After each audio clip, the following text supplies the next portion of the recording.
कोण भाऊ?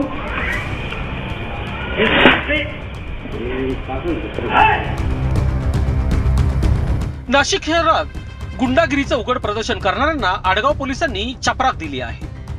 हातात धारदार कोयता घेऊन परिसरात दहशत माजवणाऱ्या इस्माला गुन्हे शोध पथकाने अचूक सापळा रचत जेरबंद केले आणि पुन्हा एकदा स्पष्ट केली की कायद्यापुढे कुणाचंही चालत नाही.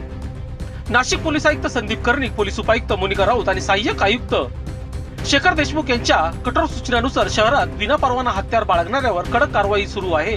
त्याच मोहिमेअंतर्गत वरिष्ठ पोलीस निरीक्षक उमेश पाटील यांनी आपल्या पथकाला स्पष्ट आदेश दिले.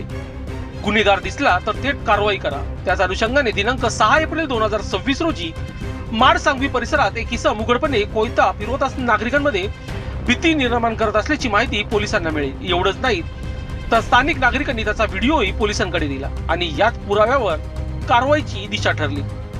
पोलीस हवालदार मनोज परदेशी यांना गुप्त बातमीदार मिळतात पथकाने क्षणाचाही विलंब न करता सापळा रचला.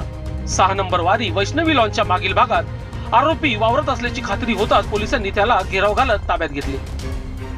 संशयित आरोपी समाधान काळू बदादे, वय वर्ष 32, राहणार बसोबावाडी, माडसांगवी, त्याच्याकडून एक धारदार लोखंडी कोयता जप्त करण्यात आला असून पंचासमक्ष पंचनामा करण्यात आला आहे. आरोपी विरुद्ध आडगाव पोलीस स्टेशन येथे भारतीय हत्यार कायद्यानुसार गुन्हा दाखल करण्यात आला आहे.